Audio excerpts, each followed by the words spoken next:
Hello, everybody. It's sort of a new playlist, which probably doesn't mean very much to anybody else, but to me, it's kind of exciting because I've been doing the same spinning and chatting playlist for a long time. Well, we're still going to be spinning and chatting, but now with a different objective, which is, of course, spinning a blanket. I've spun blankets before, but small ones. This is going to be a bigger one.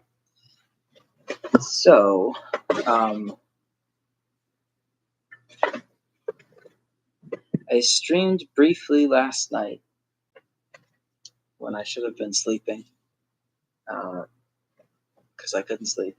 And what I did was experiment a bit with the dyed cotton that we've got. So as you can see, here's some of it. This stuff is all, well, not the white stuff, obviously, but the rest of it. The color came from mordanting it with oak gall powder and then adding another mordant, which would just be iron. And in my case, it wasn't iron powder, it was just a homemade iron mordant that I've had for a very long time. So I had just been testing it to see, because obviously, if you take a look, it looks kind of bad. It looks kind of like it's been through the ringer and like maybe it's ruined. And I was worried it was ruined.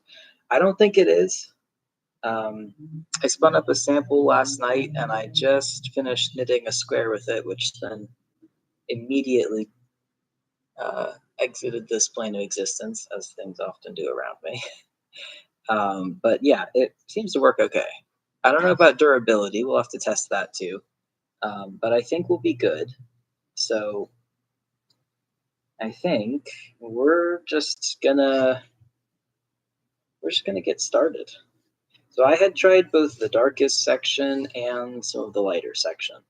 The lighter section definitely spun up a lot easier. So we're gonna do some of the lighter section again. And I also was finding I kind of had to use a different technique for the dyed stuff for carding it. Spinning it was the same, but carding it, I really had to switch things up. So yeah, we'll see. It definitely did change, like the fiber dyeing it did, which is unfortunate. I was hoping that wouldn't be the case. Mostly because it's kind of already enough of a pain. Like it's not a huge pain, but then when you add in this sort of thing, it kind of is. So what I found was that the dyed fiber needed more passes by a lot. The darker stuff, like the stuff that's almost black, I never even got that done. My arms gave out before it was ready. So I'm probably not going to be using a lot of that simply because I'll be moving at a snail's pace if I do.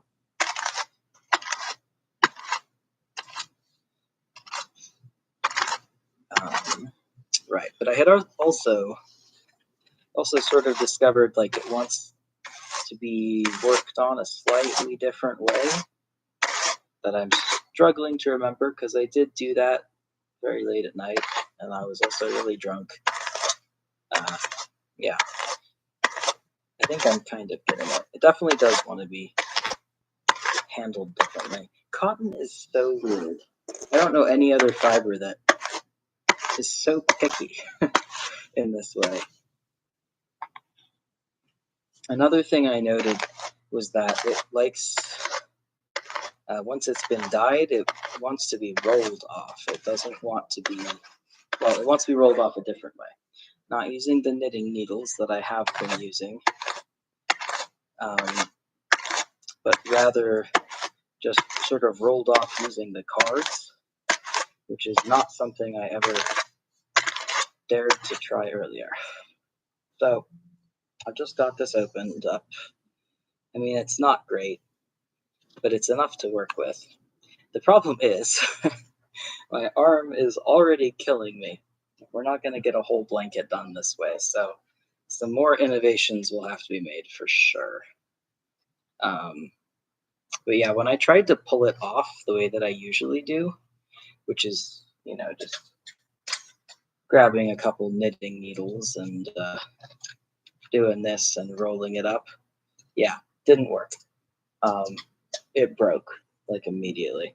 So instead, I'm gonna start pulling it off the way that I do with wool Rolags, which is that first I fold everything down so it sort of looks like a wave almost, more in person than than on the webcam. And then I'm just gonna doff this again the way that I usually would with wool, just to sort of peel it back. That's what I'm doing.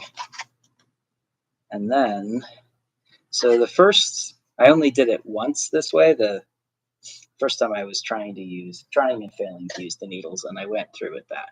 The second time I just tried to do this entirely, and it kind of got pulled off. So I want to see if I can make it into a puni just only using the cards and not rolling it with my hands.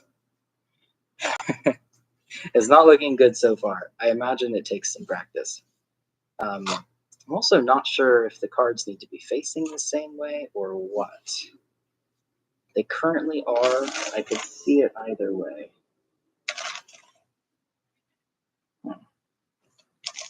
Kind of just wanting to...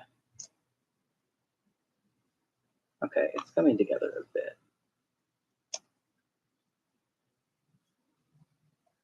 Okay. So this is like the polar opposite of the sorts of things that I've been making in all the other streams. Look at this. It's very big, very thick, very airy, and frowns immediately. Hi, Ciaro. Nice to see you in again. We're trying the dyed cotton again. Also, I found this. Found my hook, thankfully. Floofy. It is floofy. Untenably so. It was really hard to card. So, I don't know what I'm going to do with all the dyed stuff if I can't actually card it very easily. I'm hoping there's some trick I just need to figure out. I'm really hoping. But we'll see. We're going to do as much of it as we can today. See how far we can get a skein or two going. I do think I'm going to try and aim for a fair amount thinner than what I ended up spinning by the time I was done with all those cotton experiment streams. Just because I want it to be similar to my other summer blankets. I really like how thick those are. Oh, it's just fell off. Okay. Interesting. Glad I found it. Thanks. Me too. Because that plastic tie thing really did not work very well for me. All right. Pre-draft again because the first one broke.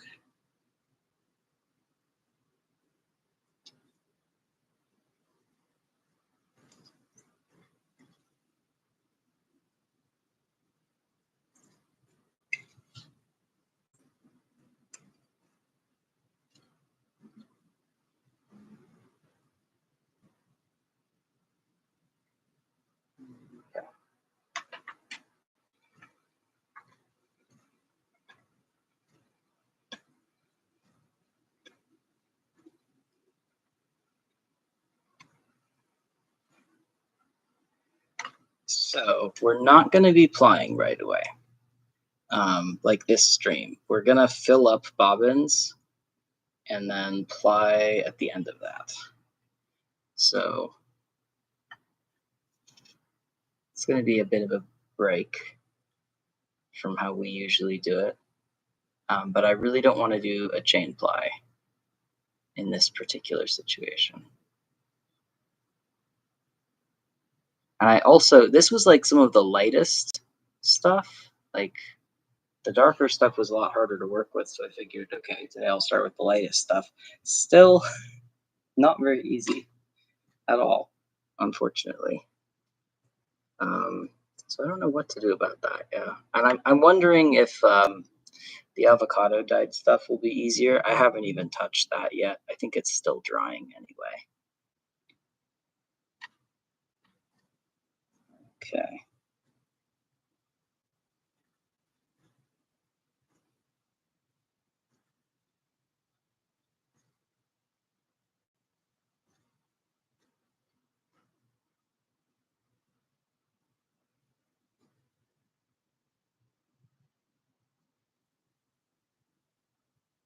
You hope it is easier when I get to it. Me too.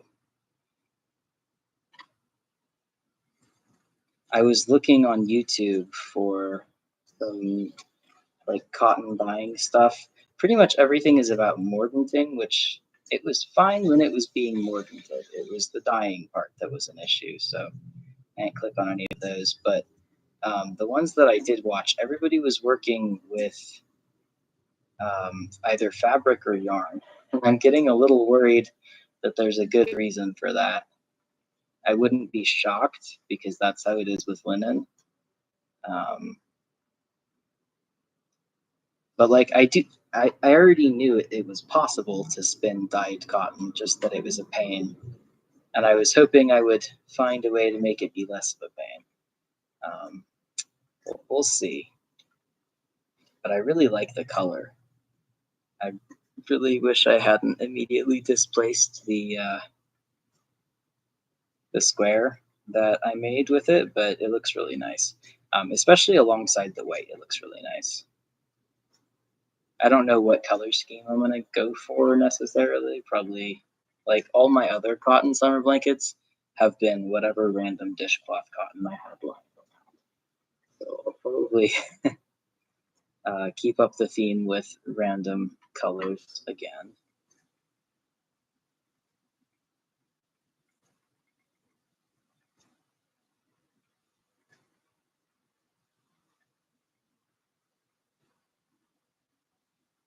This is still really not easy to spin. It has lots of like sort of floofy bits that want to stick out, and I know that those are not going to be durable.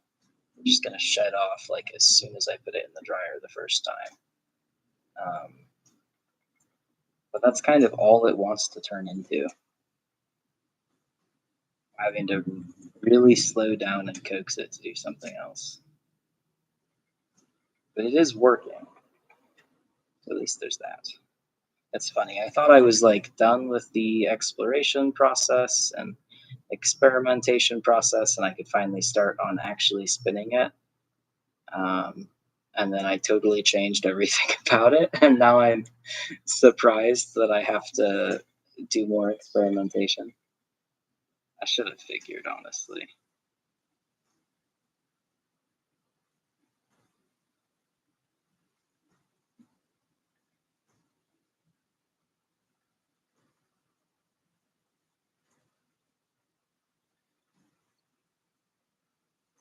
If they just come off and don't affect the integrity of the yarn, that's probably fine, right? Well, yes and no. I would say no because there's so much of it that I would lose like a massive amount of my yarn if I did that. Um, but yes, in that it probably wouldn't affect structural integrity. It like, and they would probably get somewhat cleaned up with washing and drying, but yeah, I just don't want to lose that much. And also, I think that might kind of destroy my really shitty washer dryer combo machine. Because already washing something that has a bit of cat hair on it, it can barely handle that. So something absolutely covered in cotton floof, probably not great.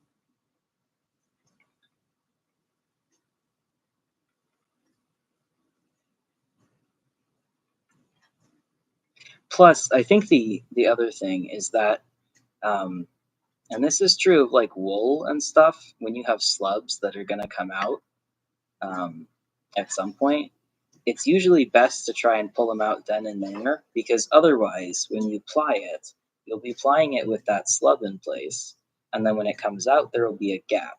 And so now you'll have a loose spot and a thin spot in the yarn. And then that, in turn, can be really susceptible to breakage, or just tearing, to damage in general. Just because now you've sort of lost one of the bits that lock the yarn together. So it's better just to not even let that, better to remove it before you even ply it, Or at least that's my philosophy. I know everybody has their own philosophies on how to do things, but that would be how I work. Is I don't want to introduce potential leak spots. I want to do my best to mitigate that. It's not that I dislike mending things. It's just that I have so many fucking things to mend already. I don't necessarily want to fast track an entire blanket into the mending.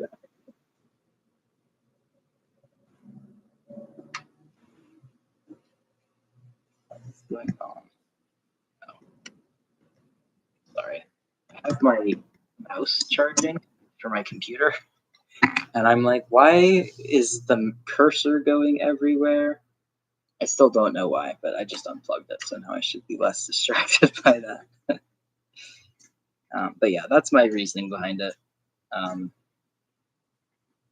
So I'm also trying to sort of smooth things down in a worsted spin kind of way, which is, honestly, I can't tell if it's effective or not. It's something.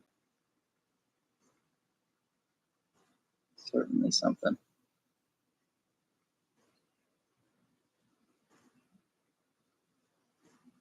My main concern is that this dyed stuff has been degraded somewhat, and that it'll just sort of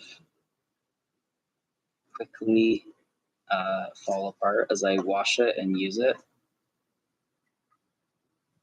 So I am gonna, that washcloth that I made with all, like with white and then with the darkest gray and then with the lightest gray, which I do not have as a prop to show you because, again, I immediately lost it.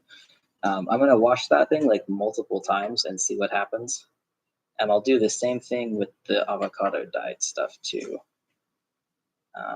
I've destroyed fiber before by cooking it too long. And this stuff was, well, not this stuff specifically, but the avocado dyed stuff was in the dye pot for like 2 or 3 days. It took a long time to really pick up the amount of color I wanted. It looks nice though.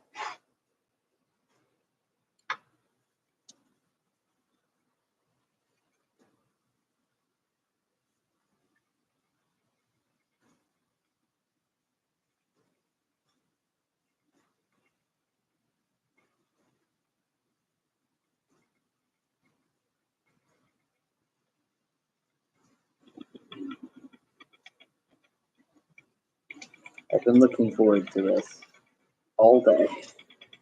This work was insanely bad and stressful. I don't think I've ever spent most of my work on the phone with my union before, but I did today, and it was bad. I did not enjoy it.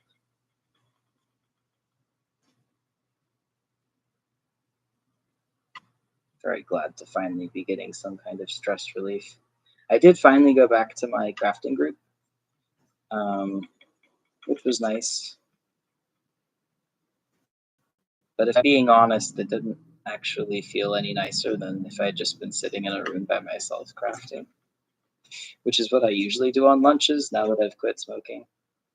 I just like try desperately to find an empty room and sit in there and,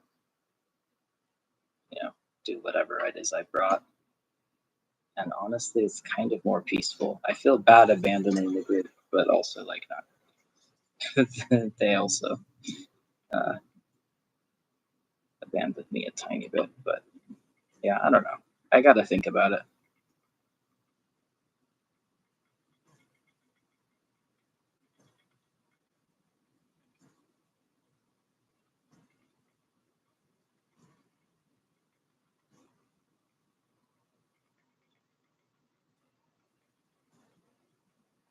I should do what's best for me. Yeah, the thing is always just like, I don't know what is best for me. I can never tell if I'm sort of overreacting or underreacting, or if it doesn't matter and it's all fully preference based. I just can't tell what's reasonable, what's not. I'm doing a really weird modified, I don't even know if you can call it a long draw at this point, but a very weird modified-ish, or modified long draw-ish technique, which is actually working out better than anything else I was doing.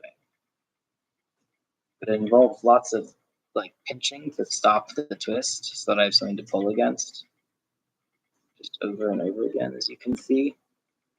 It's very odd. It's working. I feel better sitting in a room alone to do that. Yeah, good point.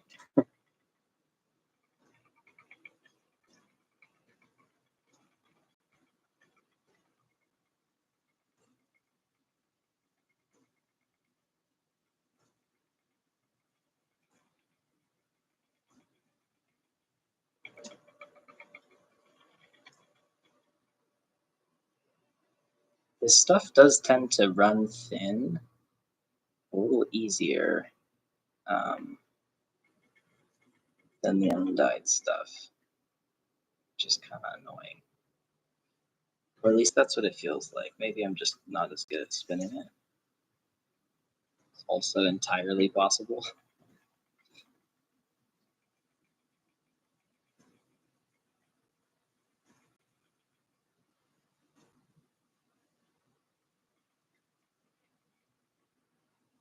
All right, so that was one Toonie.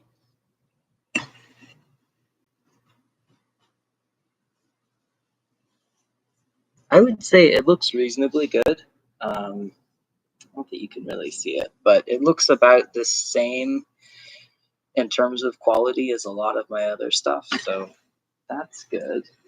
But we just need to figure out how to make it sustainable for me to actually prepare. That's the key, I think. So I wonder if putting a hell of a lot less on the cards would help. I think it might. Sometimes that's how long draw is. Interesting. I guess I just sort of assumed that long draw has to be sort of that specific, you have your arm all the way out type situation. I just assumed that because I don't know a whole lot about it, but that's good to know.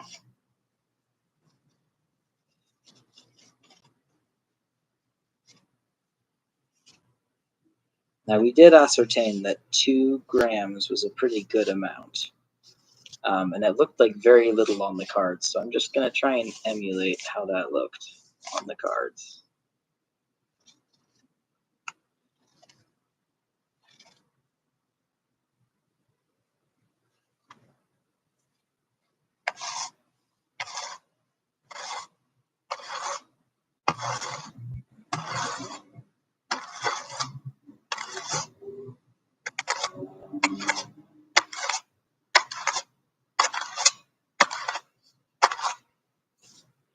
Okay, that was a lot easier. This is even lighter stuff, so even less dyed.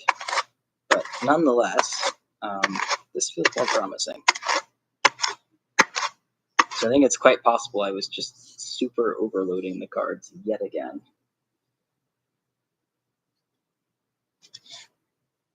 I'm just gonna do the same thing as last time, just try and roll it off and see if I can make it a little less super messy.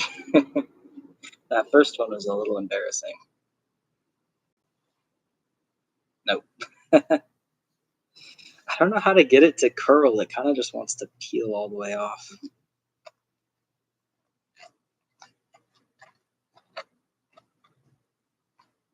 Okay, now that it is a circle, now let's try.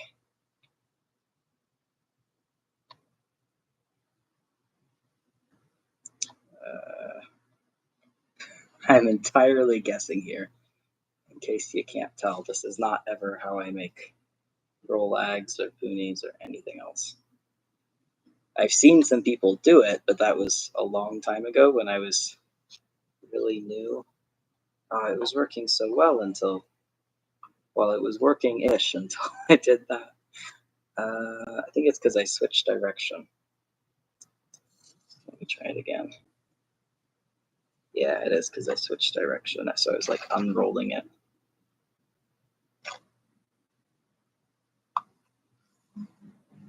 Now, as to how necessary this neatening it up actually is, I don't know. Really don't know. This one is even, if we go by the frown factor, very severe.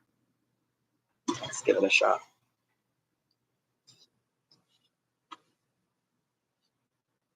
You usually hold the cards differently, but you're bad at explaining. Oh, so you have them facing different directions? I'll try that next then.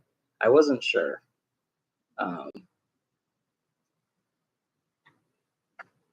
I could definitely see how that would be better.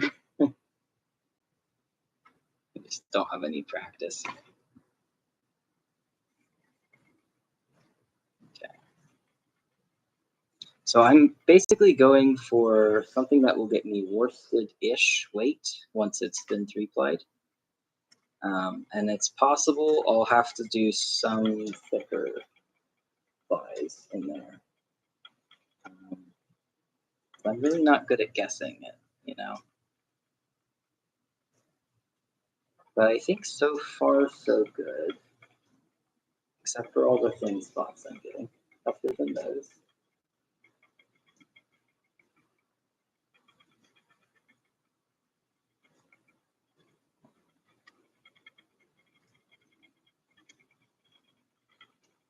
I always, for some reason, I want to slow down treadling when I'm trying to go for a thick yarn. But that seems to be like the opposite of what I'm supposed to do. And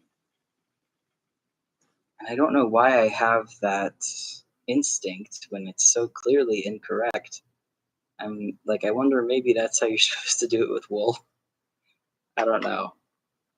It's instinctual enough that I don't even know where I got the habit from, but at least somewhere.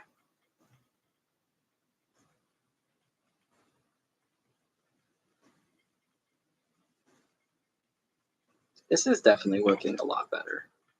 So I'm going to try doing the same sort of thing, i.e. putting way less on the cards. I'm going to try that on the darker one next and see how that works. i.e. putting way less on the cards. I'm going to try that on the darker one next and see how that works. And the other thing was that I was sort of opening it up, like doing a little bit of combing action just when I put it on, which is something I sometimes do a really sort of impenetrable walk structure. So I think that helped a lot too with not having to do as many passes. So I'm not really bothered how these turn out visually, especially the first couple. Oh, hi, Zertra. Nice to have you in. It is cotton today. We're finally doing the blanket. It's very exciting. We're trying the naturally dyed cotton right now. It is very different from the undyed cotton, which is unfortunate because I did all that practice on undyed cotton. But that's okay. We gotta keep it interesting somehow, you know. This stuff in particular is very lightly dyed, so if it shows up as basically white, that is why. But it is dyed, and it behaves differently for some reason that I have yet to ascertain.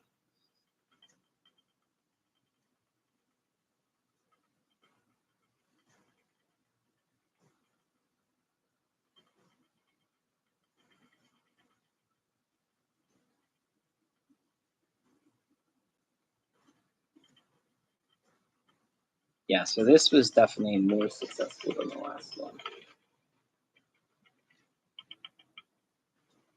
That's awesome.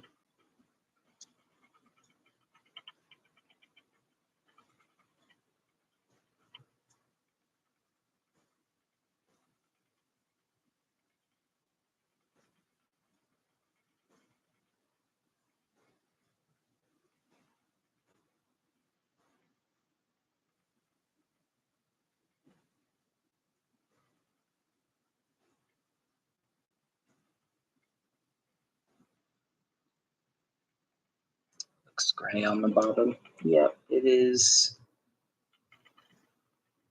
It's a light gray, yeah. I think that the avocado stuff is going to look quite brown.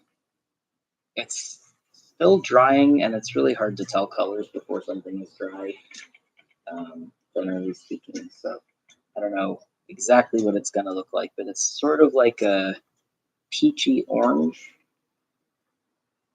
Somebody told me recently that it's only the avocado pits that produce pink, and the peel produces orange, which is not like, I don't know if I've ever actually separated the two, to be honest. I kind of just always use them together.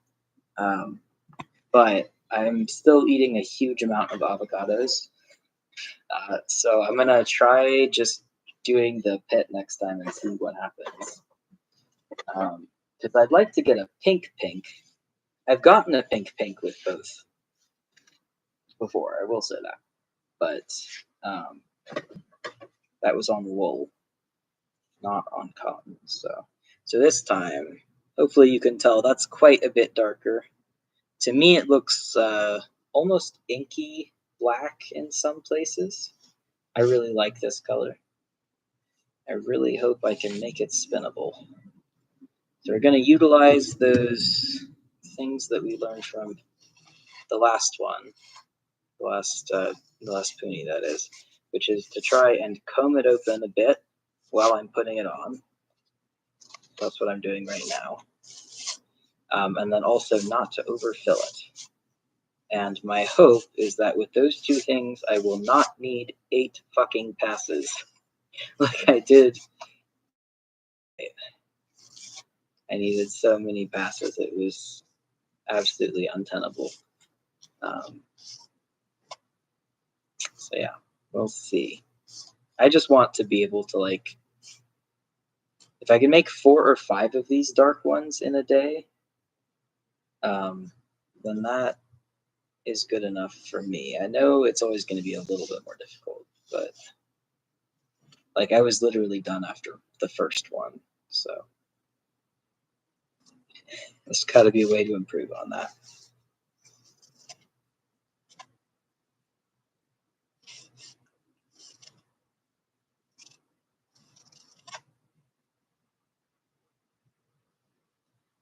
Mouse gray to you? Interesting. Looks black with gray specks to you. Computer colors are so weird. Especially because, like, I can see what it looks like on my screen, which is still never going to be what it looks like on your screen, because your settings are undoubtedly different and your monitor is different, which is so frustrating. I guess I could include one of them, like color. I don't know what they're called, but they have like specific colors that have to be that one set color, and you use it to be able to compare and see if you're at the correct, like, saturation and everything by getting it to the colors it's supposed to be. Not that I think that would actually be helpful for anybody, but at least it would be a frame of reference. I don't know.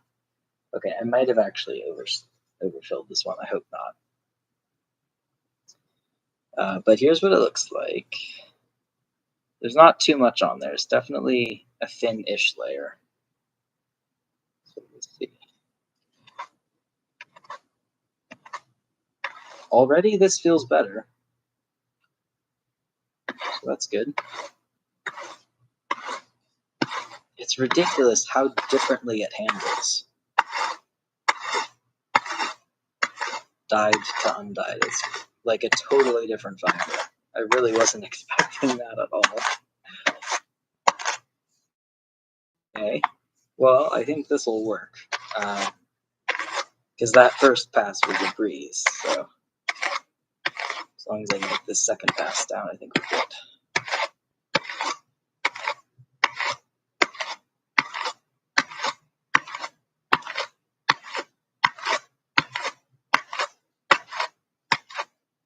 Come on.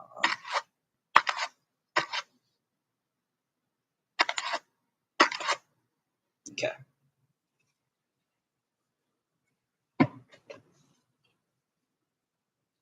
So yeah, that's definitely the way to go. Opening it up as I put it on, and additionally,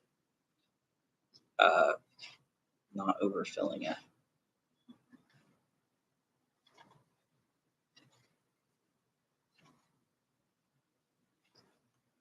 Learning though, yep, always learning.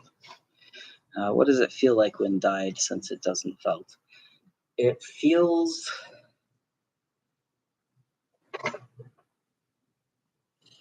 I don't know, it feels like more solid, and also very slightly plasticky.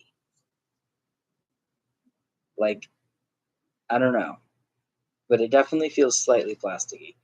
Um, Sort of like, you know how mercerized and unmercerized cotton feel really different? It's kind of like that. It kind of feels like mercerized cotton, which sucks. I hate the feel of mercerized cotton. Let's see. I don't know if I'm supposed to. I don't know anything. I don't know if it's supposed to come off the cards and then I do it in the opposite direction. Don't know. We'll try it though. Oh, okay, yeah.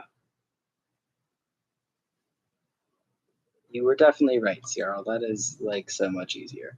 But I guess it has to come off the cards first, which I didn't know. Okay, I'm happy with that.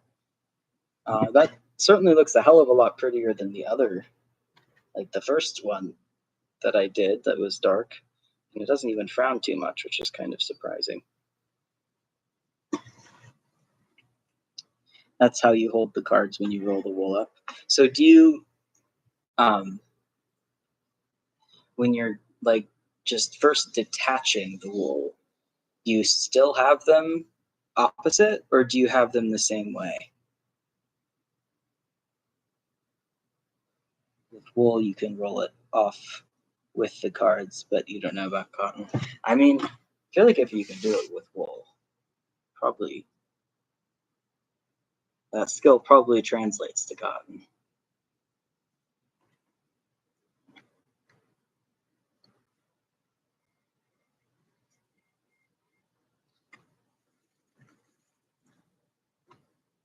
Stop that.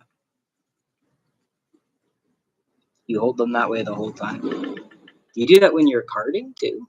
Or just when you go to doff it?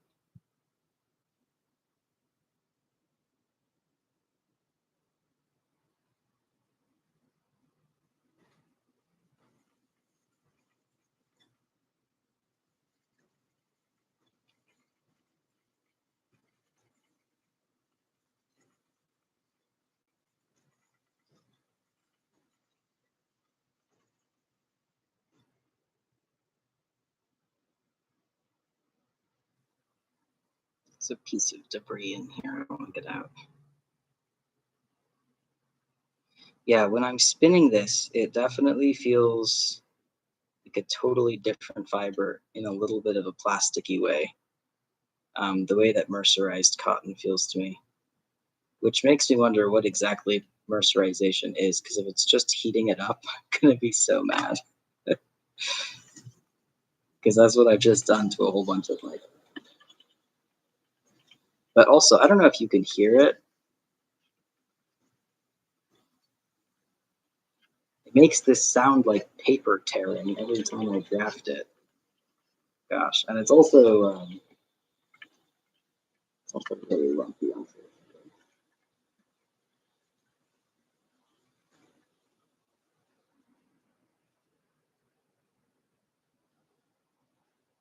being away from each other.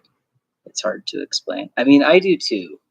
Um, I guess that was a stupid question because that's also what I do. That's the only way to card it. I just kind of forgot. Seconds after carding, I forgot how you card things. Yeah, that makes sense. I think I must just need to practice a little bit to be able to like properly doff it with the cards still facing that way.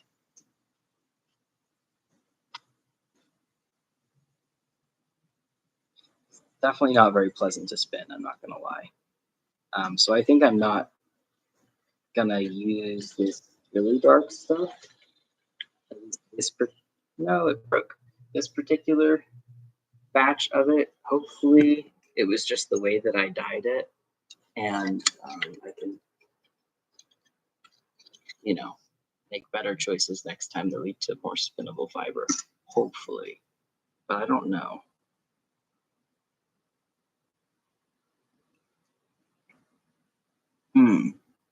Black dyed stuff often feels plasticky to you. That's interesting. I haven't worked with like very much black dyed stuff at all, just because it's such a hard color to get most of the time. So I was super excited when I realized how easy it was to get with cotton, except I guess there are some caveats. Yeah, it does feel very plasticky. I'm not enjoying it a ton. We're going to go back to the lighter stuff, which felt a lot easier. And it's spinning up so messily. I don't really understand why. It honestly is like I felted it, except you can't felt cotton, so that can't be what happened.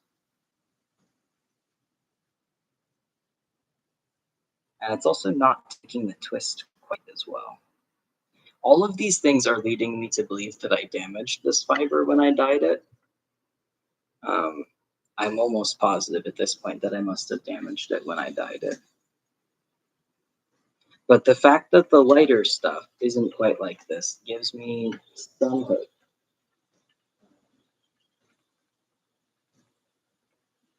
Frankly, it might have just been that it was exposed to too high of a concentration of iron.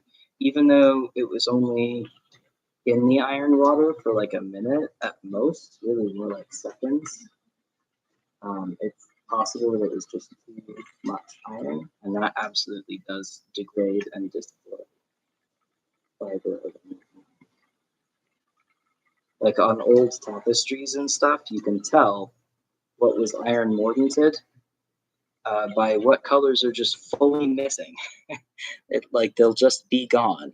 That entire everywhere will be gone, and that is how you know it was iron mordanted. That's what iron does over time. I mean, it won't do that over lifetimes typically, or over one lifetime. So it doesn't really matter that much in the grand scheme of things, unless you're trying to make a heirloom that lasts 1,000 years. But I am not that ballsy, so I'm certainly not trying to do that.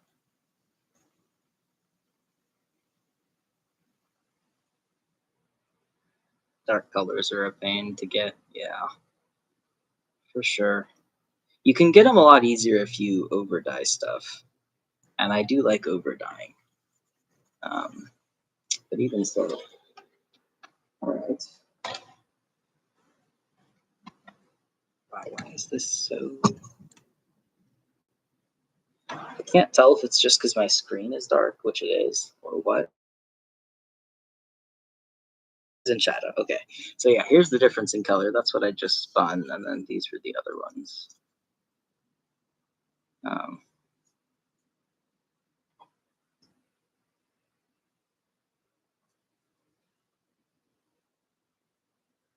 right. So back to the lighter stuff.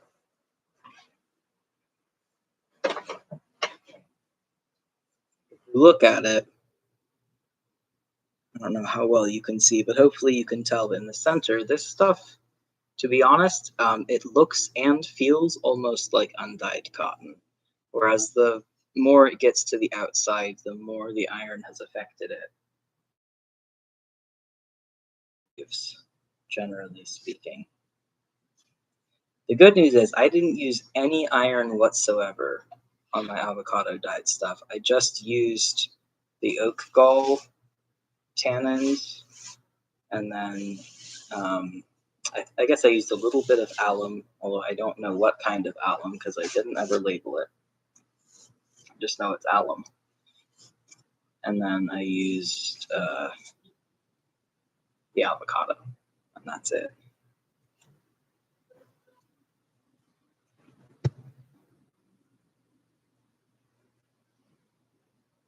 It's a lot darker, yeah.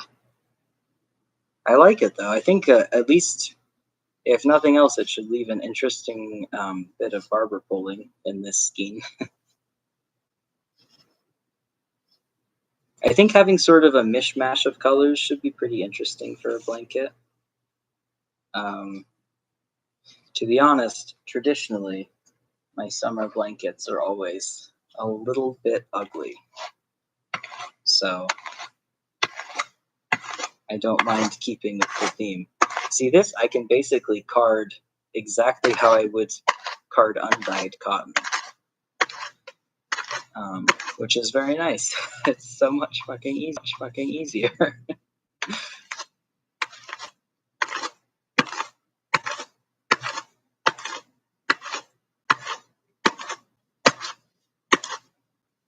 There's a tiny bit stuck in here that's bothering me. There we go. Oh. Interesting. It's like all knotted up. It's really weird. I thought maybe there would be like a seed in there or something, but there's no seed. It just got all knotted in on itself. Very odd.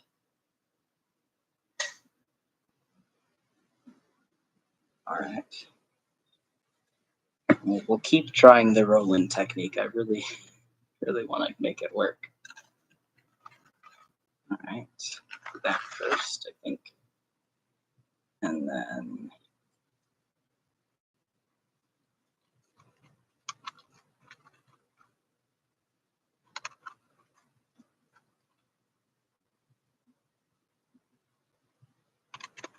it is odd.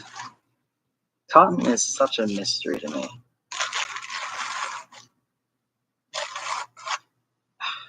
See, what it's doing at the moment is just sort of pushing the fibers out instead of rolling.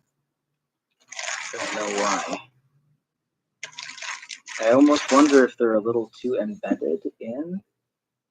And so it's got more of a grip on the bottom set of cards than it does on the top. I don't know. I'll have to keep trying with that. But in the meantime, just neaten it up slightly. It has like a slightly purple tint to it, like a really, really dark purple tint, which I really am enjoying. I don't know how much it'll come through once it's all finished and plied and everything. But see, I don't think most of this rolling that I'm doing is necessary, but it's really fun and kind of stimmy, so I'm doing a lot of it. Look at how much that frowns. That's crazy. At this point, I'm convinced the frown means nothing.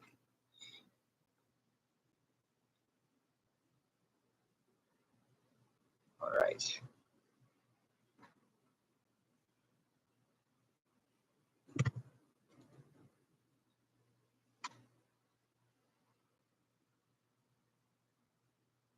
Try lifting my right hand higher if I want suggestions. I do want suggestions. If you want to give them, I'll try that next time. Lifting my right hand higher, like angling it higher, or just actually lifting it higher above the card.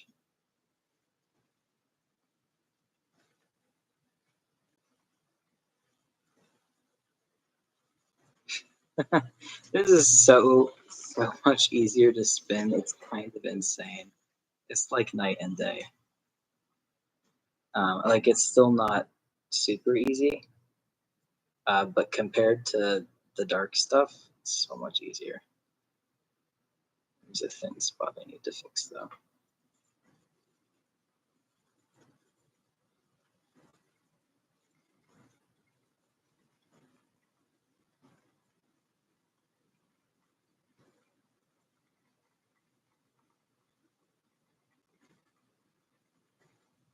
Yeah, it drafts out so much easier. It doesn't feel anywhere near as plasticky, although to be honest, it still has a little bit of that feeling.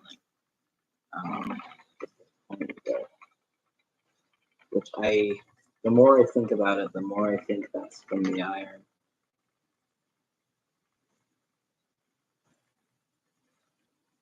And then even when it comes to the iron, like I'm not sure if that is just always going to happen or if it was too much. I don't know. I don't actually use my iron a lot, to be honest. I've had that more than for ages and maintained it this whole time. But I don't often have cause to use it because it doesn't always go well for me. So I kind of only use it if I really hate the color that I got. And then I'll add a little iron and see what happens. And sometimes that fixes it. And sometimes I'm like, well, now it's really trash. What is this? It's a very tenacious piece of debris in here, I think. Or something. Yes, it was. Pokey too. Oh, that's a little thorn. Huh. I don't like that. I don't know why there was just one little thorn in there. It might have been from my iron, actually. Like, it might not be a thorn, it might have been a fragment of iron. I don't know. My iron mordant is just some rusty nails in vinegar, so yeah, I don't know what's happening in there, really, if I'm being honest.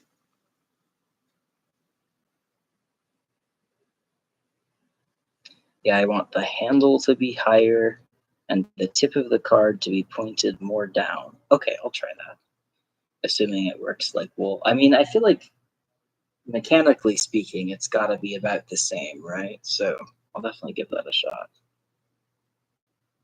Oh, hi, Skylark Spinner. It's nice to have you in. We are, like I said and thought and fully believed I was done experimenting, but we're experimenting. It's all very different now that I'm using dyed cotton, which I really should have foreseen, but did not.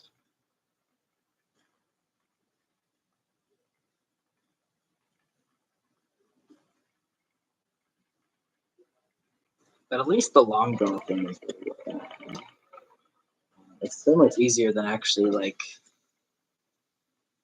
I don't know, fixing the slubs individually by hand.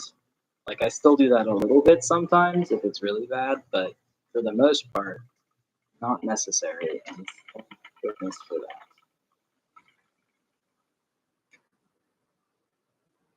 that. See, so this, let me see if I can actually, yeah. This sort of situation where we've got all these little flyaways and bits is exactly where I will go in and manually remove them. Because if I don't, they're going to remove themselves later and create a gap in the yarn, in the ply specifically. And I'd rather remove it now than have a weakness. So that's sort of what I'm talking about. Luckily, on the less dyed stuff, I'm getting a lot less of it. I don't know why I had so many in a row in that section, but generally that's not going to happen.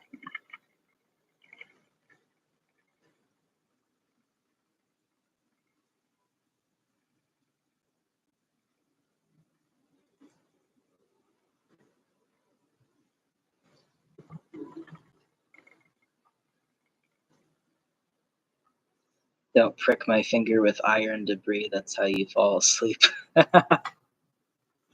That's an interesting interpretation of that story. Thankfully, I've had a tetanus shot, I think. At one point, I told my PCP that I was dying with iron, and he was like, "How does that work?" And I was like, "Well, I put some rusty nails in a jar." And he was like, "Have you had a tetanus shot?" I don't really like that guy, but that was a funny moment, and fair.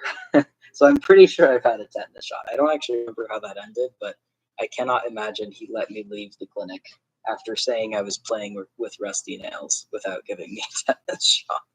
So at least there's that. We love long draw. Just prepping the fiber into Rolags is so hard. Ugh, I know, right? It really is. I love hand cards so much. I love making Rolags, and I love making Punis. The problem is, you know, the spirit is willing, but the flesh is weak. That's the whole situation all the damn time. But well, we do what we can.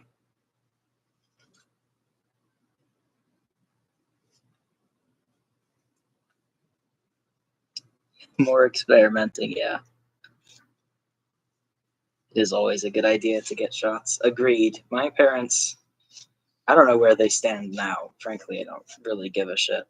But my parents were staunch anti-vaxxers, and when I turned 15, which was I think is in most places in the country, but at least where I grew up, that's the age of medical consent, where you can get procedures like that without your parents' approval.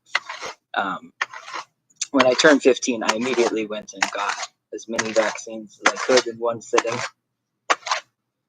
and they were not pleased. They were like, "You're going to become autistic," which is so funny. Like, it's a little late on that one, Mom. A little bit late. If anything, there's more evidence, at least from me and my sister specifically, that not getting vaccinated causes autism. But also, I think anyone with a brain would know that it's just fully unrelated. My mom has a brain. It just goes mysteriously missing sometimes. Often, even.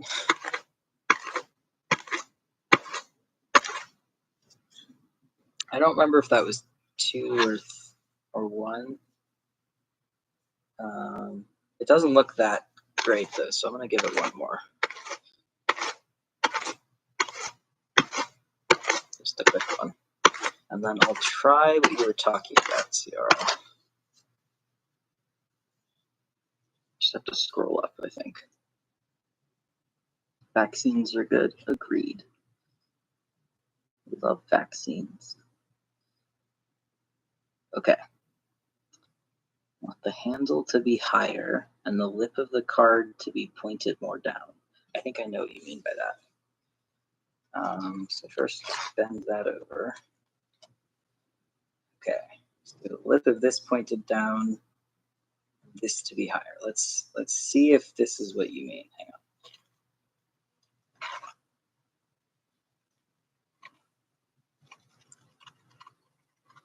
I'm having trouble getting a grip like this, so I'm wondering if I am interpreting your words wrong. Well, it came off this time. I mean, it looks a right mess, but it did come off this time, which is an improvement. That's how it ended up, though. User error, I'm guessing. Can I still make this spinnable? I think I might just... We'll just try it 1 more time. See what happens. I don't think carding it again is going to hurt it. Also, that gives me the opportunity to add a little bit more fiber in there. I can't tell if it's just the lighting or what, but the lighter it gets, the more purple it is. It's like sort of a really light violet. I don't know. I like it. I'm not a fan of purple generally speaking, it's one of my least favorite colors, but I like this purple.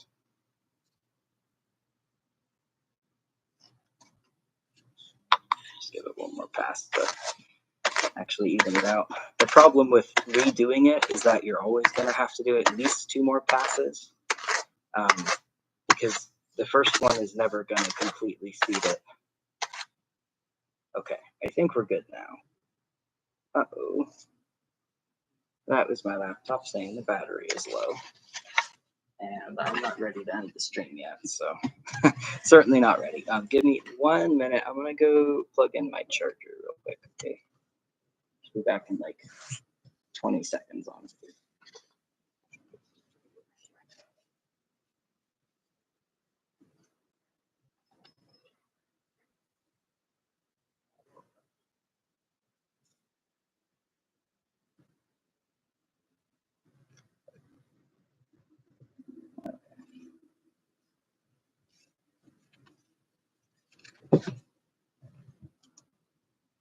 All right, we're back.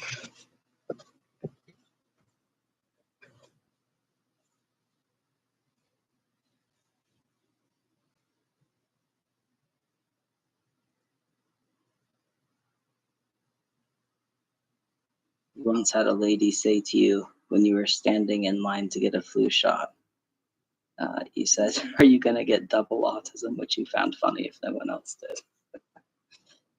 Double autism sounds fun. I'd go for double autism. You say that every time with COVID shots, so much more autism. But my other hand, okay, so try angling it the other way. The hand that's toward the window, you can see that's the handle that should be higher. So this hand, yeah, this hand. I think I know what you mean, but I thought I knew what you meant last time, and I definitely didn't. Let me move this up a little. So, let me brush that bit down. That bit I figured out now. So my instinct is to have this one pointed more down and then kind of roll like that. Is that what you're meaning? It's hard to say.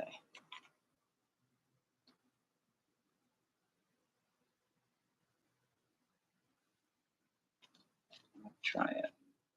I don't know. I also kind of want to smooth this down a little more.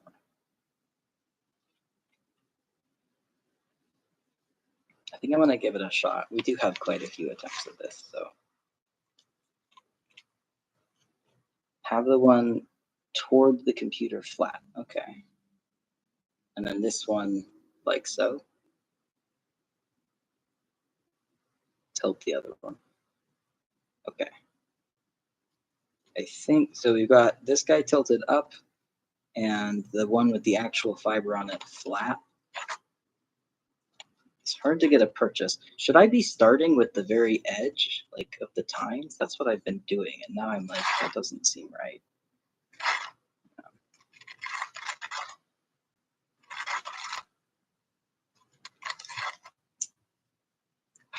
I feel like I'm almost getting somewhere, and then but it doesn't work. But there's got to be. I feel like I must be doing just like one really simple thing wrong. All right, come on. Nope. No, it didn't work again. But I think I am actually getting farther each time.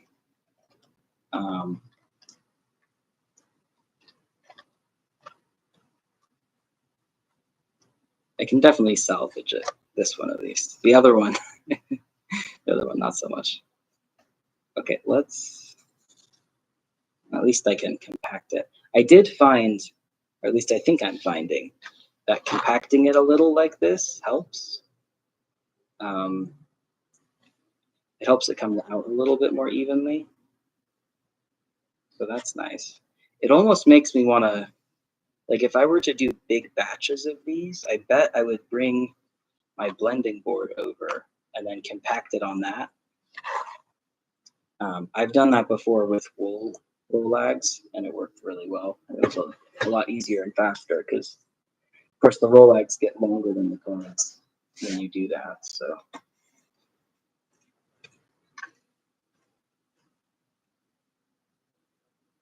It might be different with the higher TPI or the shape of the cards or the cotton. Yeah, good point. Actually, that's a really good point. Are your cards flat or do they have a curve? Mine have I think mine have a really slight curve, but really, really slight. Nowhere near as pronounced as a lot of the curves that I see. There we go.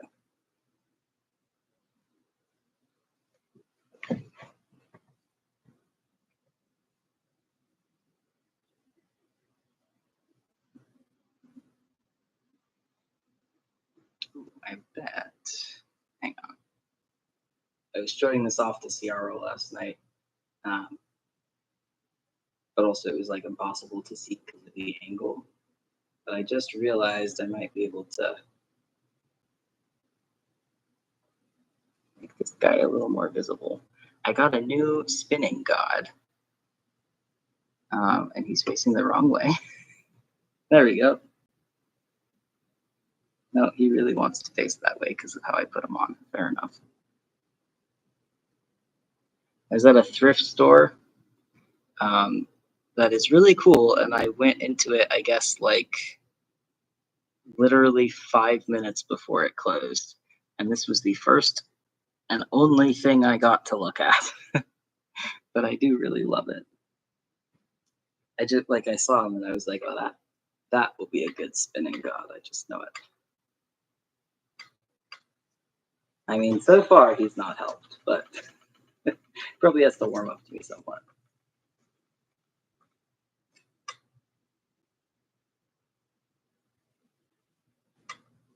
Nice little guy. Yeah. It's nice having one with a hook. I have quite a few spinning gods. It's just none of them have been something that I could hang from my spinning wheel. And this guy actually came with a little hook embedded. I am really worried he'll fall out, but I don't know. I don't think it's too likely. If I could have rugs in my apartment, then I'd put a rug under here. I usually, well, before wheelchairs anyway, I used to always have a rug under my spinning wheel so that it wouldn't slip around. But it turns out rugs and wheelchairs are just the most annoying fucking thing on earth. So I had to get rid of all of those.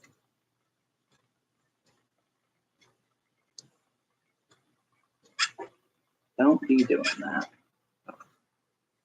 Let's get one that.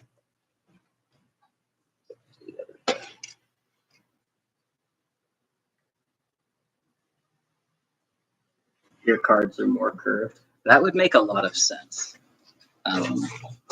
Because like the motion, I'm having a hard time wrapping my head around the motion that I'm supposed to be doing with the shape of cards that I have. And I think if they were really curved, it would make it really easy. I wouldn't be starting with like the very first part of the teeth. But because they're only a tiny bit curved, if at all, I am starting right with the teeth. And I think that might be why it's actually just like sort of combing it rather than doing what I want it to do.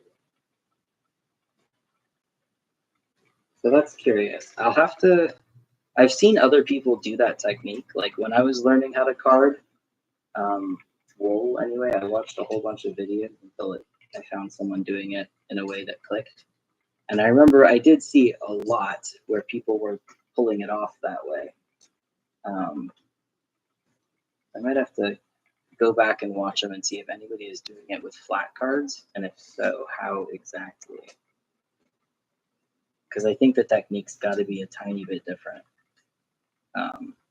If it is doable on flatter cards.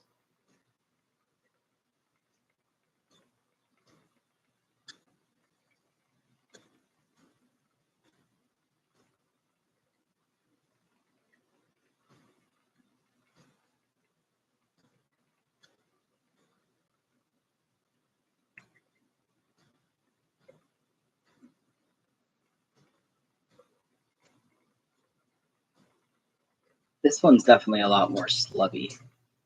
I don't know why.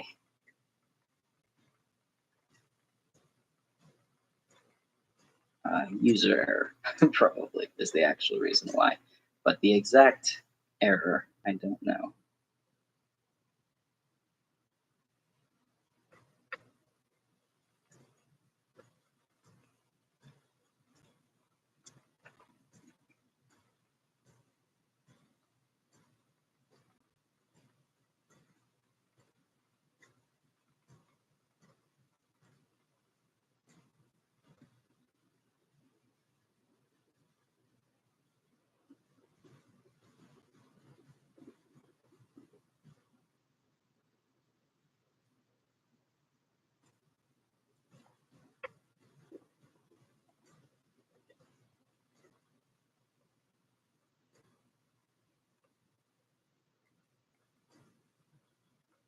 Oh, hi, Chalk.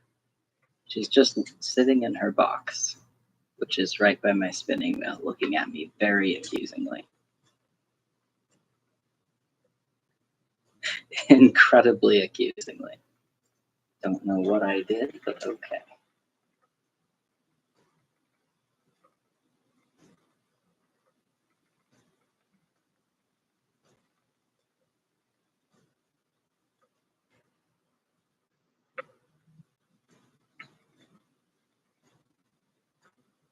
Maybe because I had to recard it. It's possible. Normally, I don't think that causes issues, but if you recard it badly, then yeah. So it's certainly possible I recarded it badly. Hi. What? Wow. Demands attention. Hi. What?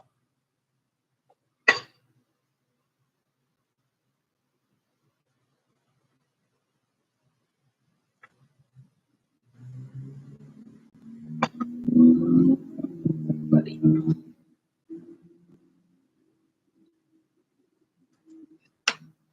This is promising, I think.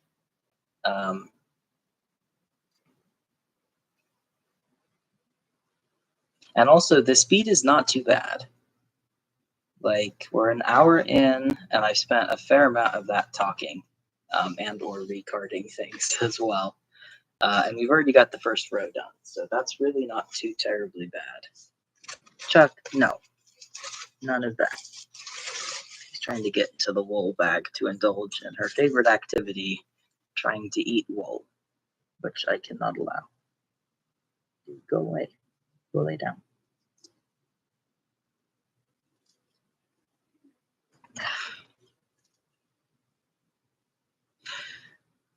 Unfortunately, sometimes she uses her try to get into the wool bag thing as a ploy just to make me pet her because I have to pay attention until she's stopped. And that is what she's currently doing. So my apologies for the fact that I'm not currently spinning or carding.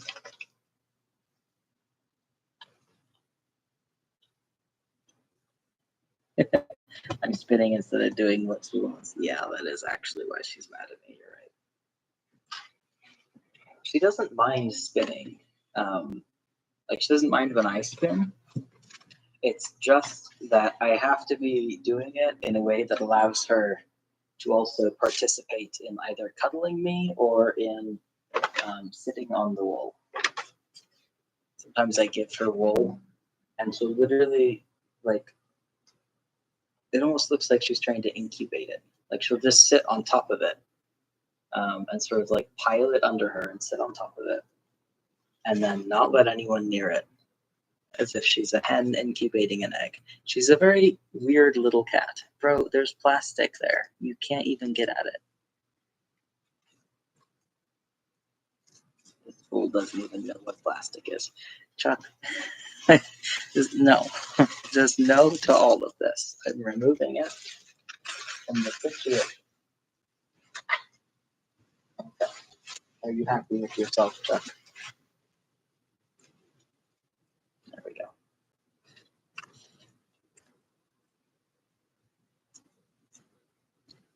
Cats never need a reason to be accusatory. Also true. Chuck, okay. What are you doing? Oh my gosh. Getting in all sorts of trouble now. Your cat's done that too. You have to keep him away from your raw fleece or he snuggles it. That's adorable. Yeah, she'll snuggle it, but then afterwards she'll like rip it to shreds. Very violently. Chuck, I need that. You just knocked my hook off. Dude, you are a menace. An absolute menace. Your cat is too busy trying to access bread, chips, or ramen packs to worry about wool. Well, I think that's a lot more sensible for a cat. But I might just be saying that as somebody who wishes I didn't have to share all my wool with my cat. Chuck, go lie down. You little nightmare. Get out of here. Chuck. I shouldn't have pet her, that's what it was. Now that she knows pets are on the table during stream time, she's like, well, why aren't you petting me? You cruel, cruel man.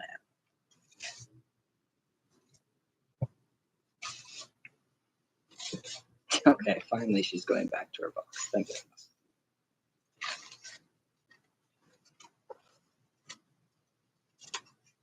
Okay.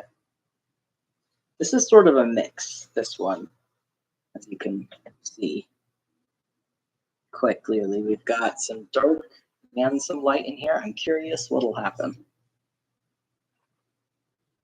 You put all your food in the very secure places or you'll wake up with ramen scattered everywhere. Well, okay, maybe that's less of a good thing. That sounds like my sister's cat. My sister's cat is like, she is obsessed with eating things that are not food. Not even because she wants to eat them. And in fact, she won't eat them. She'll just make a huge show out of trying to eat them to make it to make it really clear that she's starving to death and you have to feed her and it's your fault. She's such a little drama.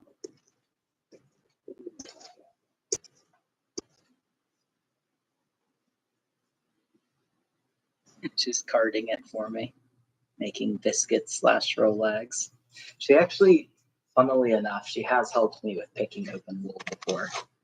Not by my choice, because I obviously do not want her chewing on wool at all.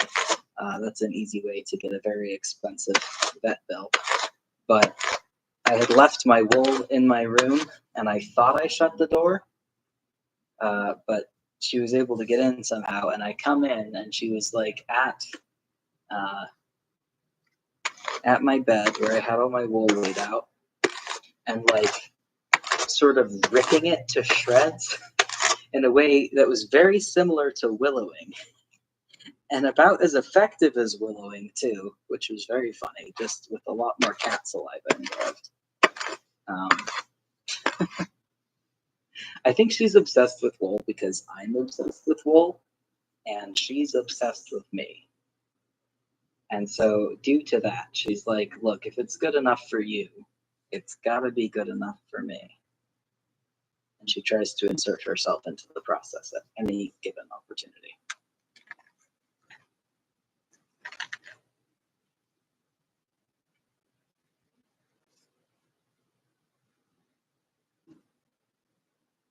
Does eat it a little, but mostly just makes a mess. Classic. It's not good for a cat either, so you do your best to keep it away from him. Yeah, how it goes with many of my cat's hobbies as well.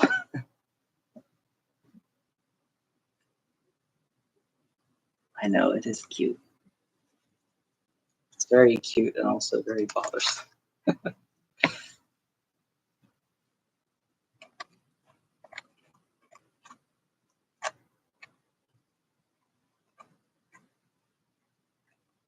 He's trying to connect to my interests. I know, it's adorable.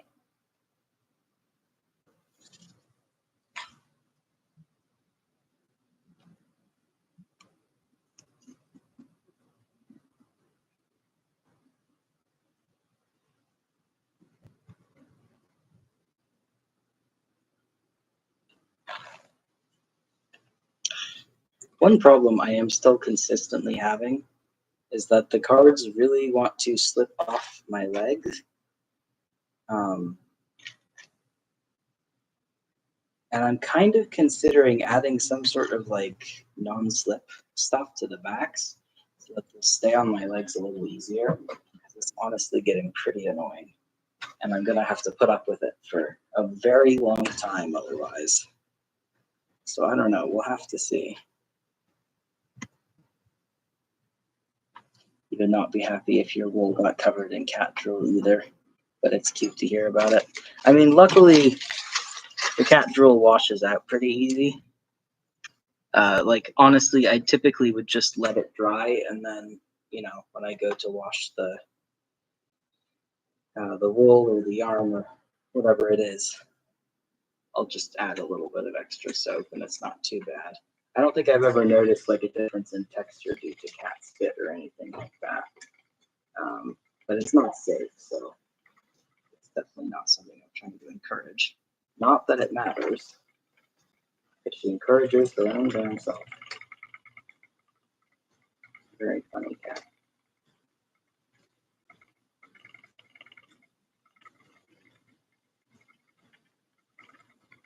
Got a lot of personality, I would say.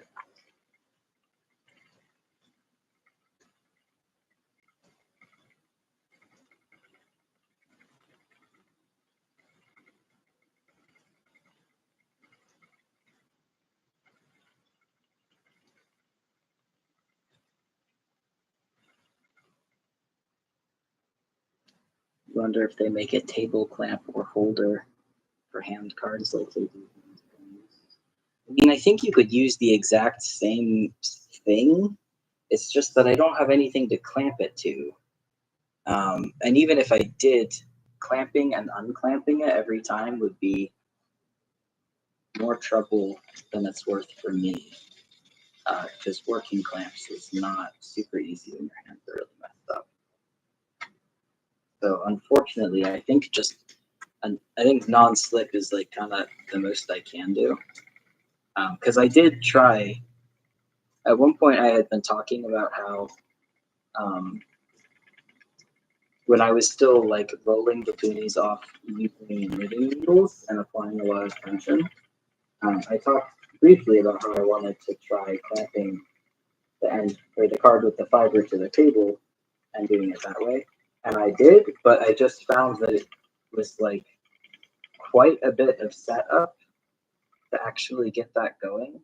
And then I would have to unclamp it again as soon as I was making the next one. There's really nothing else you can do unless you have like, well, no, I think there's really nothing else you can do.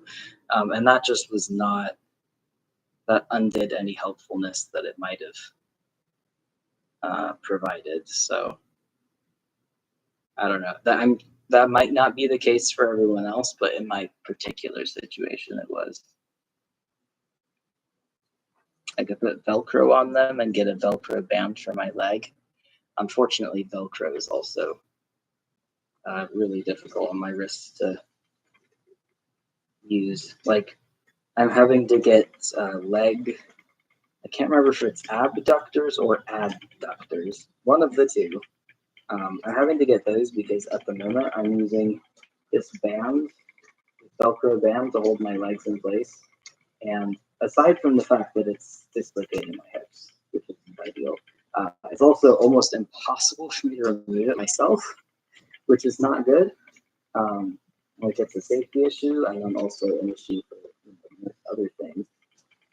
So yeah, Velcro can't do it. But like that like grippy sock stuff, that I think would be. I just need a little bit of non-slip. I need it to like want to stay where it is, and I think that would be enough. Just don't know. The other thing is I also have this like non-slip material that was just like cut into circles and it's for opening jars. It makes it a lot easier. And I have a lot of those actually. It came in like a 4-pack and I only need 2. So I could experiment with that as well. I just don't know how I'd attach it on is the only thing. And I don't want to like ruin my cotton cards because I do have a feeling I'm going to be reselling them at some point when I can no longer use them. So I don't want to like destroy them. They were $120, so kind of pricey. Yeah. It's annoying. There's a lot of solutions that I came up with and that worked really well, and then my disability progressed, and it's like, okay, back at square fucking one again.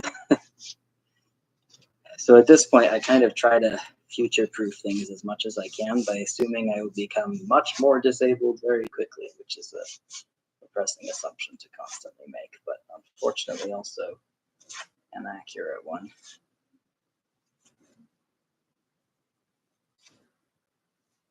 Double-sided tape. Wouldn't I have to reapply that every time though? Like, because it would lose its stickiness from like lint on my leg. So I'd have to peel it off and reapply it frequently, right? I've never used double-sided tape, so that's a genuine question. I don't really know how it works. If I own grippy socks, I could just put one over the card.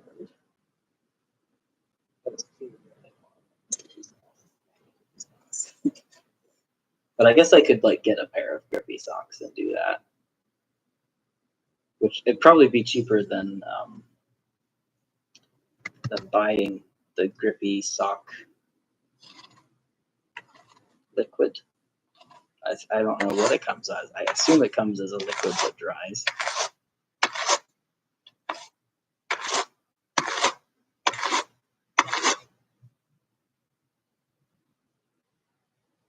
You were thinking you could use it to attach the non-slip stuff. Oh, okay, that makes sense. Yeah, that probably would work with the non-slip like bottle opener things. I don't have any double-sided tape. But if I see some, I might try that. Because it's not like they'd be put under a lot of pressure.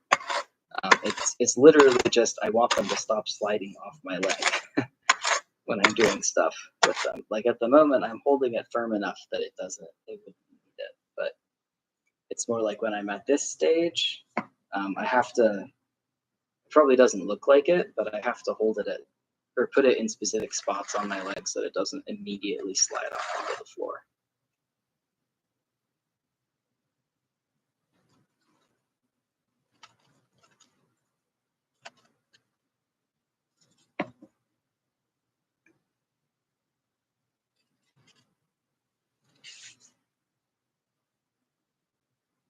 You've always wondered if it's just puffy fabric paint. I don't know what fabric paint is other than the obvious meaning implied.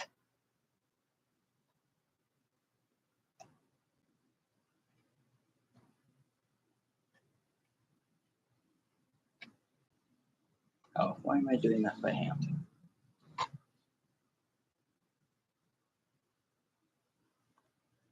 But that would certainly explain why they're on everything. Like I have to check socks to make sure they're not grippy. Because so many socks these days are grippy. I don't understand it. It's like how are you okay with wearing that in your feet? For me, that's just miserable.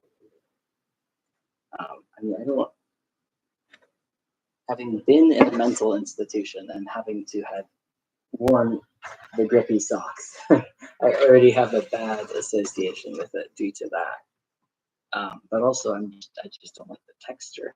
And like in your shoes, why?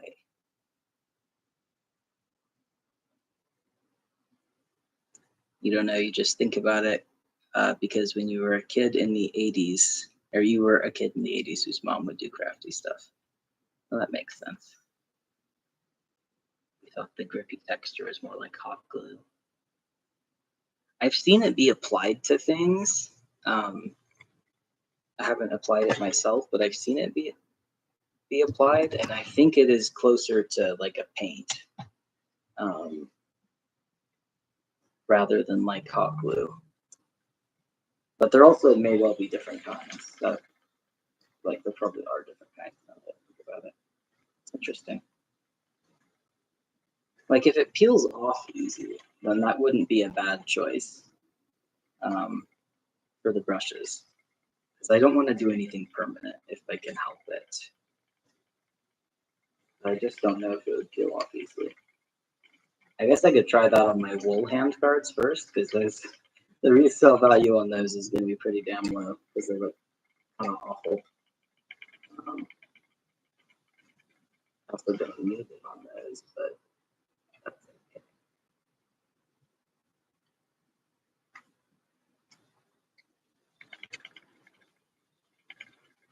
What is that?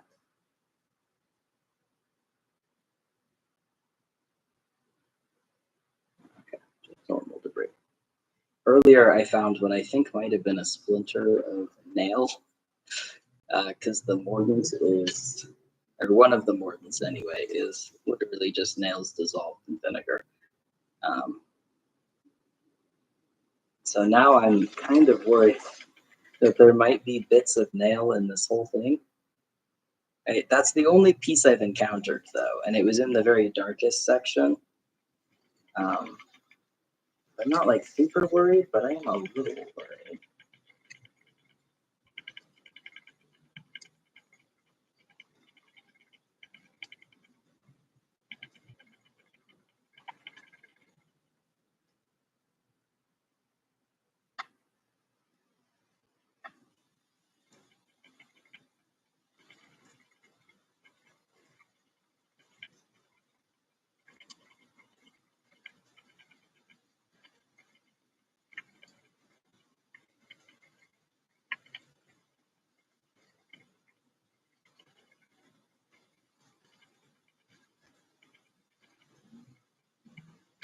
You know, I'm finding that, like, I cannot predict which batch is going to be easier to spin, just based on how dark it is. Like, the darkest ones, yeah, that has not been working super well.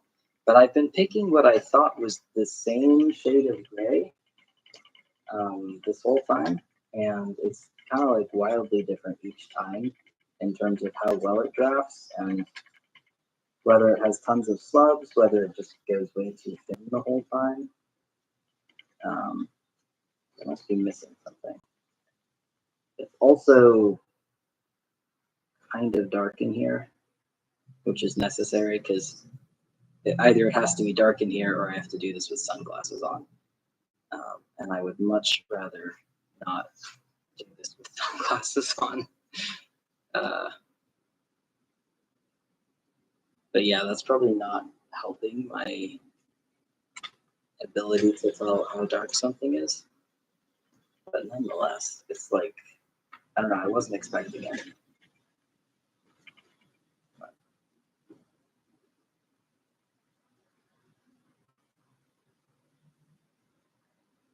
When I switch back to the undyed stuff at some point, it's gonna be an absolute breeze. I can just tell. Because like this stuff is really fighting me.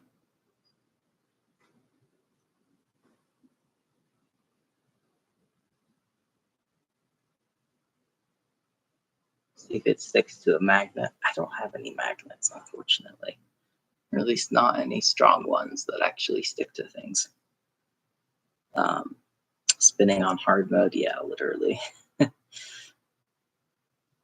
So you just put nails in vinegar. Is that enough to get a mordant? Yes.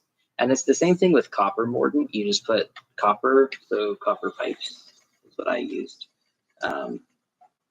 Put that in vinegar, and then you have to let it dissolve. Basically what's happening is the vinegar is dissolving the metal, and that metal that gets dissolved can be used as a mordant. I am, well, to be frank, I failed chemistry in high school. Straight up failed it. So I'm not the guy to ask how that works. But I have successfully been using those mordants for several years, so I do know it does work. That said, I would strongly recommend doing a copper mordant and not an iron mordant. Iron mordants are dangerous. They're painful if they get on your skin. I don't know what the long-term damage is, but I do know short-term it burns. Long-term, probably skin cancer, although I don't think that's what's gonna get me. But yeah, copper mordant is a hell of a lot safer, and it's also not gonna destroy any metal thing it comes into contact with, but iron mordant will. Iron mordant is kind of just like liquid rust, if that makes sense. And rust, of course, is not good for you, or good for most things. And it's very easy to accidentally use too much and just destroy whatever it is you're trying to mordant when you're doing it that way. Most people who use iron mordant very intelligently use powdered stuff where you know the concentration, because it says, like on the label, it says the concentration. And so you know exactly how much you're putting in. Whereas me, not only do I not know, because there's really no way for me to test that, but it gets stronger over time as more of the iron dissolves or reacts or whatever. So yeah, to be honest, the only reason I haven't thrown it away is because I have no idea how to safely dispose of it. So yeah, I wouldn't make an iron mordant, but a copper mordant, which is the same process, you totally should if you're interested. It's the cheapest mordant you're gonna get. So. And it's very, God, this is not cooperating. It's very cool to like have a yarn where not only did you, prep the fiber, not only did you naturally dye it, but you also made the damn mordant. Like, that's always cool.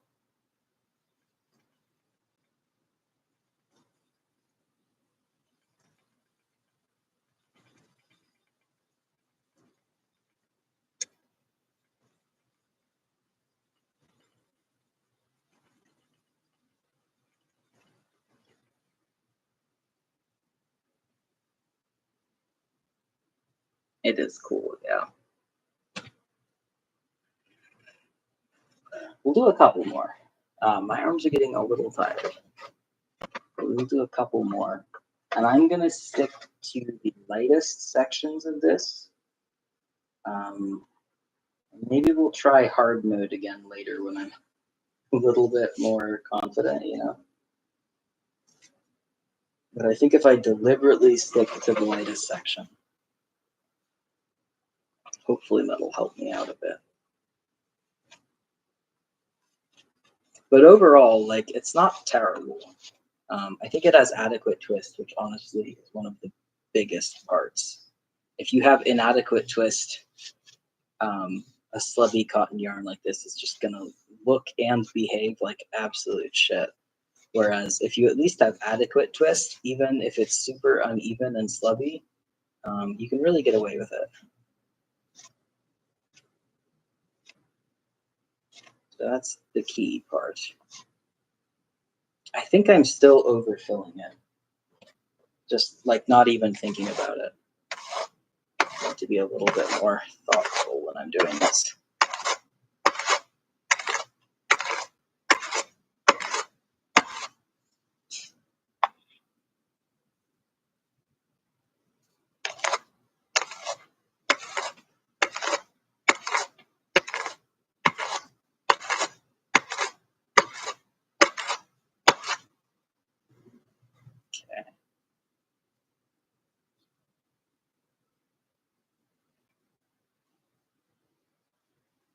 So typically what I judge with cotton, what I've learned to judge whether or not it's done on is how clear that halo is. This bit, like whether it has any obvious bits or imperfections, and it doesn't. With 2 passes, dyed or undyed, it doesn't have any imperfections. 2 passes is enough to get the halo. Well, to get the beard clean, as far as technically the beard. That said, the actual stuff on the cards looks really messy and textured still. So I'm gonna see if 3 passes evens it out enough. Because if 3 passes makes a meaningful difference, I am willing to do 3 passes. That's only, like, I wouldn't do 4 or more, but 3 I would. So let's see.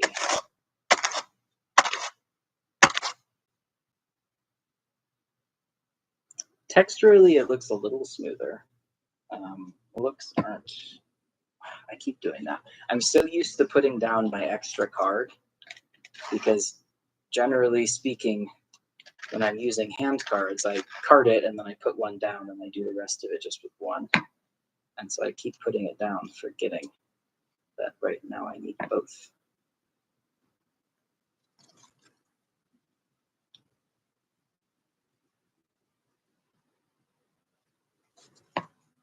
Now I wonder if I started to roll it, would it keep rolling itself with the card? I kind of doubt it. Let's, God, that looks so bad. Let's see. Actually, yes. Okay. I don't know if that's any faster, but that might be a way to do it with flat cards like I have. Interesting.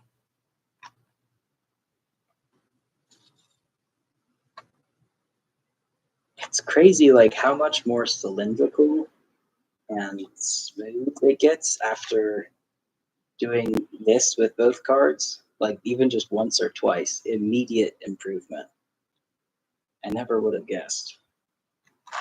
And it's also so satisfying. It's like making a long bird.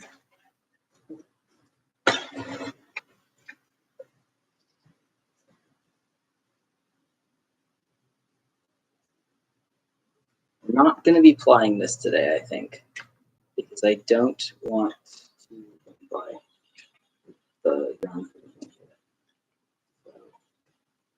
We're just going to sort of fill up a bobbin as full as we can, and then move on to the next bobbin, and then I'll figure out the whole winding situation due to the fact that I only have 3 bobbins and I want to make a big one. It requires 4 bobbins. Hopefully I can run it through my e-spinner. It's just I've noticed that my e-spinner does not like thick yarns at all. And even though this isn't a super thick singles, it is definitely thicker than some of the stuff I spin on my e-spinner. And the e-spinner also really hates slubs. At least the hooks that I have on it really hate slubs. So I don't know if it'll work. I'll have to try it at some point, but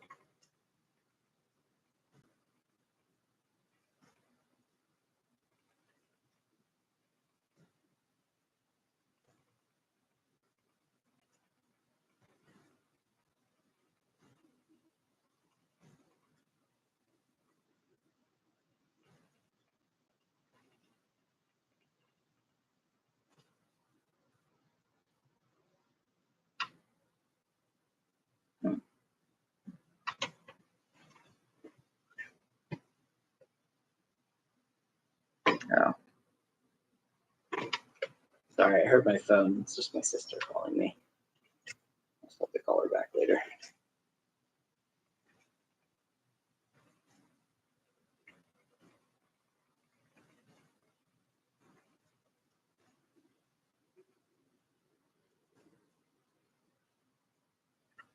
I keep getting faked out by things that look like VM that would be in wool, but it's actually just part of the cotton. And so I go to pick them out, and then it's like, oh, it's picking cotton, cotton.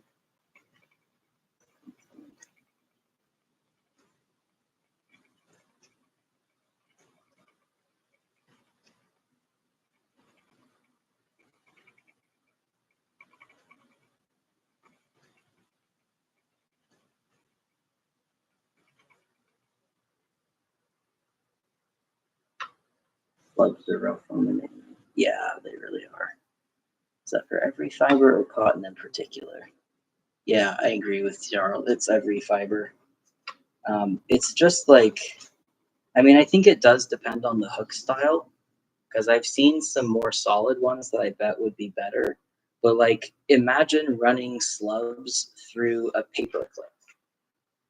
Like, there's all these little bits it could get stuck on, right? And so that is exactly what will happen. And the hook, the default hook anyway, for the EEW Nano that CRL and I both have, it's kind of like a paper clip. And so any slub at all will get stuck on there in my experience, at least if you're unlucky. And then also sometimes just like stray, like if you have a very woolen prop, just stray hairs will get kind of yanked out of the yarn, and then they'll build up on the hooks, and then annoyingly there'll be like this sort of rat's nest there, and it's just that'll start grabbing things too. It's a whole thing. I think the hooks are one of the worst designed parts of that iteration, in my opinion. For you, it often gets caught in the orifice too, but it might be because of the grooves you've worn into it. Interesting. I think it is, or at least that'd be my guess, because I've never had it caught in the orifice, but I also have not worn a single groove into mine. I'm still super impressed you've managed to wear grooves into yours. That's so cool. Ugh. I have my water sitting here that had ice in it, and I was like, oh, there's still ice left. No, there's just a ton of cotton in here. I actually probably shouldn't drink that. Damn it. There's literally like a little cotton iceberg sitting on top. Ugh. All right, I think we're going to do one more Puni, and then we're going to call it. Because for one thing, I'm kind of thirsty, and I don't want to get up in the middle of the stream again. But also because my arms are getting tired. And because we actually have managed to approach 2 hours, shockingly. I didn't think I'd last that long.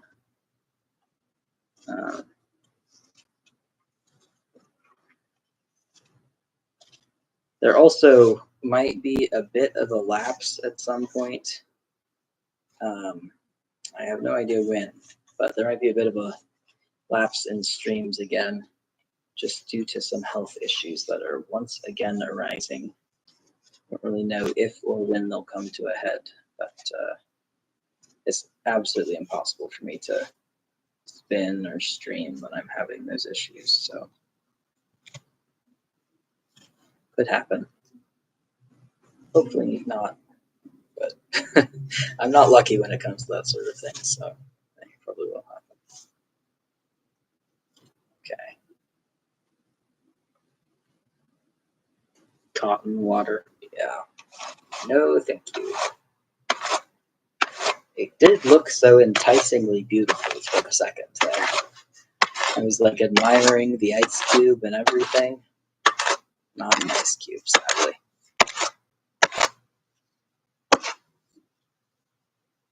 Oh, I should take my edible.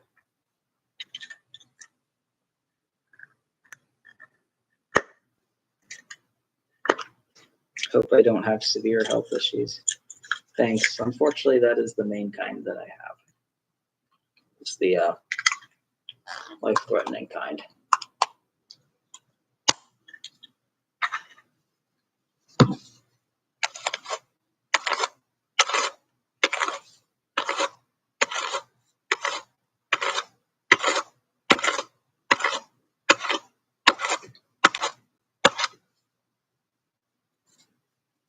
Now, I forgot to pay attention. I'm not going to lie. But I don't think that third pass really did anything. That one didn't necessarily seem better or worse. It just seemed the same. So we'll stick with 2 passes, at least for now.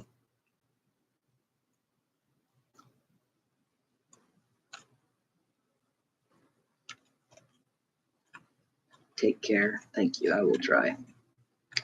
You'll miss the streams, but mostly just don't want me to feel bad. I appreciate it.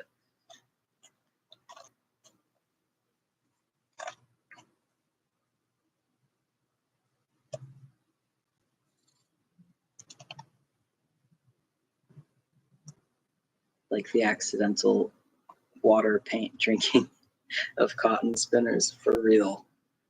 I used to be a painter for quite some time.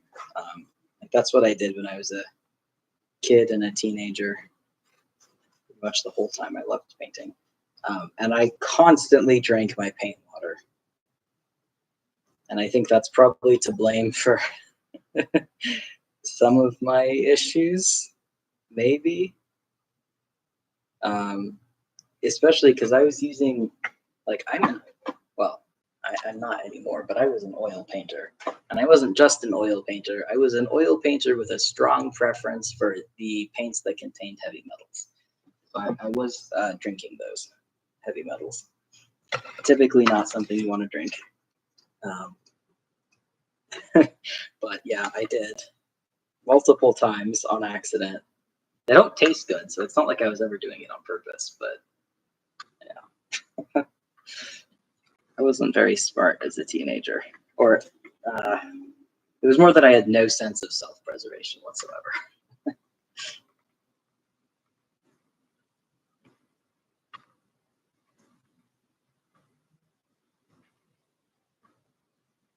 Hope I don't have too much health issues. Thanks. I always have my fingers crossed for the same. What did I like to paint?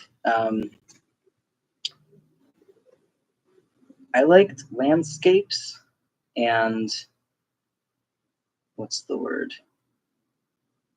Abstract expressionism. Those are my 2 favorites. A lot of the time I would sort of toe the line between landscape and abstract expressionism, where you start out with a landscape and then the more you look at it, the more you realize that it's not a landscape, it's sort of turning into something else at the edges, or in the center it sort of turns into this other thing. That was what I really liked painting. I did some portraits too. I have a hard time with portraits because, to be honest, I have a really hard time looking at people at them and at their faces. And that is not just real people, that includes pictures and drawings as well. So, and I don't like looking in a mirror either. So when it comes to drawing human faces, they tended to come out as if I had never seen a human face before. It's not entirely inaccurate, to be honest. So I was, like, my art teachers would always try and get me to do portraits, and a lot of the time what would happen is I would do a portrait and I would leave the face blank. Like, I'd colored in with skin tone, with skin color, and I might, like, add shadows in areas where I knew that there should be shadows, but I would not do like eyes or mouth or nose or anything like that, or sometimes ears, sometimes not ears. And they hated it. They absolutely hated that. So I got to stop doing portraits faster than other people because I was freaking out my art teacher. I'd forgotten about that, but that was funny.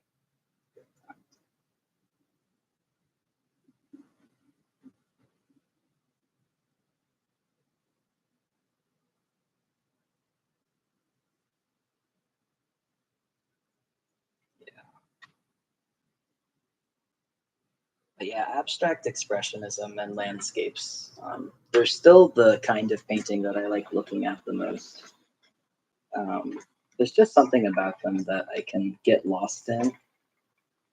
Whereas, things like still lifes, I've hated still lifes. whole life, both looking at and painting them. Because it's like you can just look at anything and you can paint anything. Why are you painting that?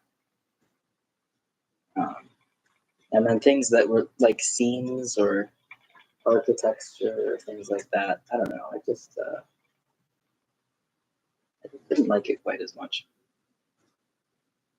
I've tried to get back into painting a few times. It's a little too physically intensive, unfortunately. And also, it's kind of like I didn't do it for about a decade, and I'm really out of practice. Getting back into practice would take a lot of work. So I'm not sure I really want to invest that.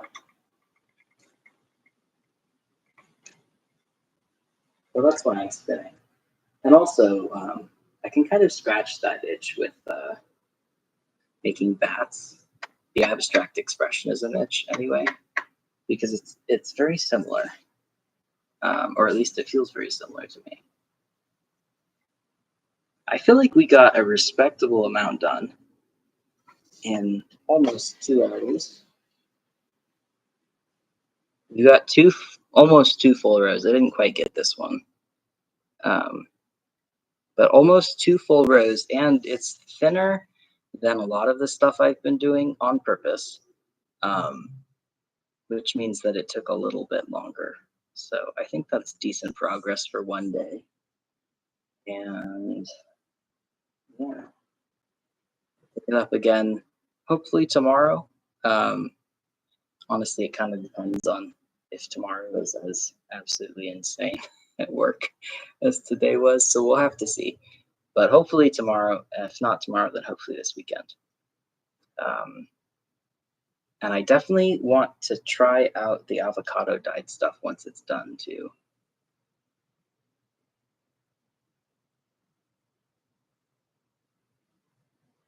Sorry, Zotra, I'm not sure I have time to answer the how so, but I also don't know what it's in reference to. Thanks for hanging out on stream.